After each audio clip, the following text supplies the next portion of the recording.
Well, look, the time is really worrying. And first of all, I actually even didn't know how well my talk would fit into this panel because it was talking about education, Sharia, and secular state.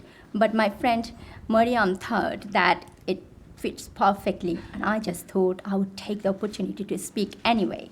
So I'm going to speak, but I really don't know how well it's going to connect with everything I meant to say. And also because Pragnati has already talked quite a lot about the gender based and the violence and how Sharia operates in this state of UK.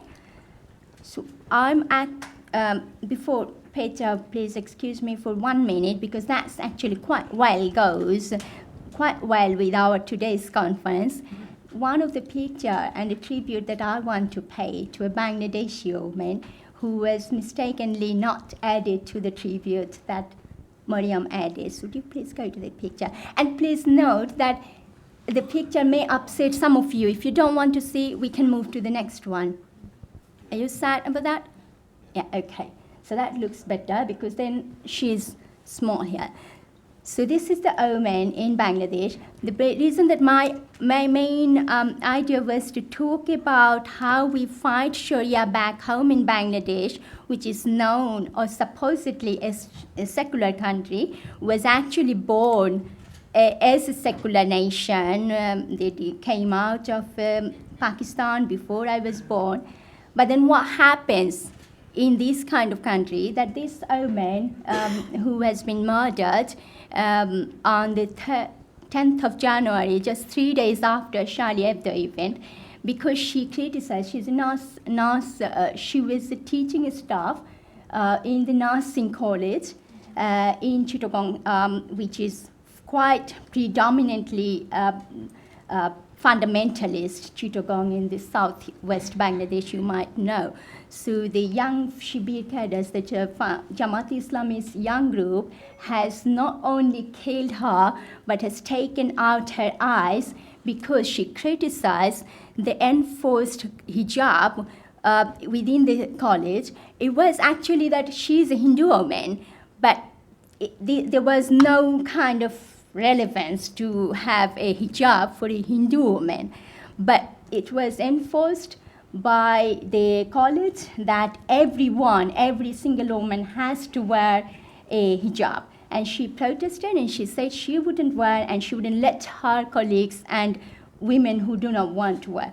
So she was killed, her eyes were taken off.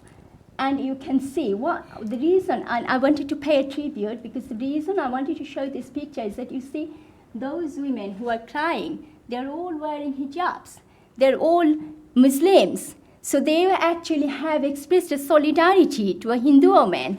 And so when I talk against the Paris attack or Charlie Hebdo, I haven't said that you are no longer Muslim, but I'm yet to be ex-Muslim, and I don't know what to go because I really think that there is no better religion, so there is no need for me to convert.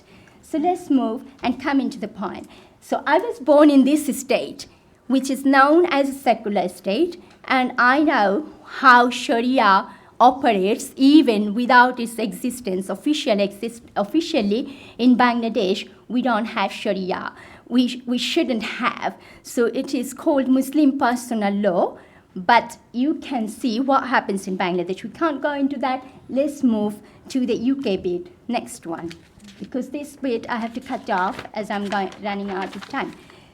Now, one reason for me to be in the UK today was this kind of violence which I have just shown. That was just one story, but there are too many stories to go through.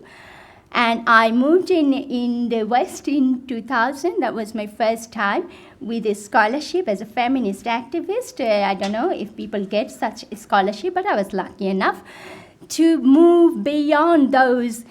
Not only Bangladesh, I actually wanted to move beyond the whole South Asia and the whole Asia because I had a whole perception that, or impression that Europe or the North is really open and free and safe and you can really do whatever you want to do because the states are meant to be secular.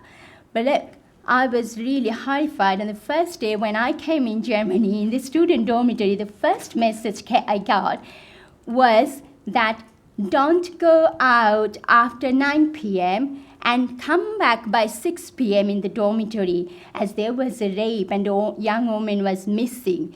She was missing because she didn't get justice. I spent 3 years in Germany and I came back in UK because we now need to talk about UK.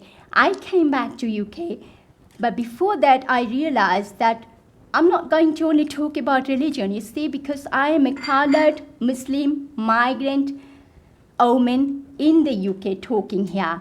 And I don't have, even today, I don't have a citizenship. Therefore, I'm going to rather look into the intersectional perspective, the stereotypes, how colored or Muslim colored woman becomes really stereotypical religious stereotypes, and this is done very well by the state, those states who are meant to be secular.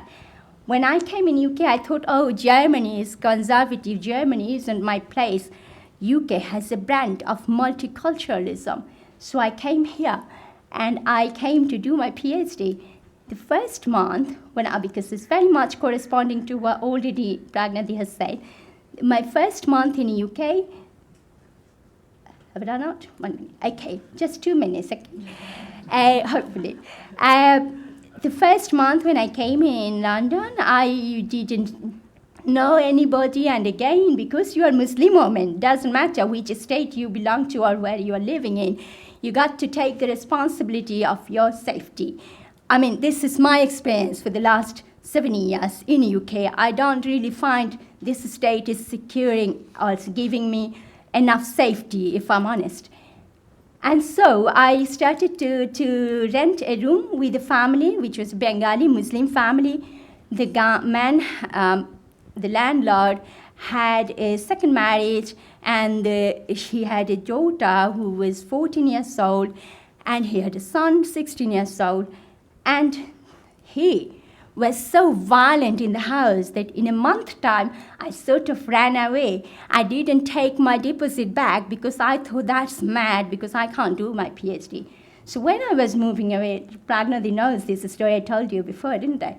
When I was leaving, both the stepmother and the daughter both wanted to come out with me. And I thought that was strange. I mean, a stranger. And the reason for both of them was that they couldn't access any legal support. What the state said, when I tried to contact, because for the girl, I thought she was only 14 years girl, she really needed support. I thought, why doesn't your school teachers do? Oh no, school teachers would tell my dad that I'm not wearing hijab and I'm not doing this, I'm not good enough. So I wanted to contact a few legal bodies. I didn't know you that time. And I was told, oh, let them deal with their problems. That's very delicate matter. So look, this is multiculturalism. This is a delicate matter. Never talk about anybody's family matter, even if it is religious. Yes, I mustn't. But I couldn't go into the conclusion in which I was going to talk about the way forward, that how we could really do, because I don't really think that it's all about legal aid cards or things. I think there is a whole lot of intersectional issues that religion, talking about religious stereotypes doesn't help if you're not talking about racialization, racist stereotypes, and if you're not focusing on gender. So I know that I haven't covered the theme of my paper, but I think I must stop now. Thank you.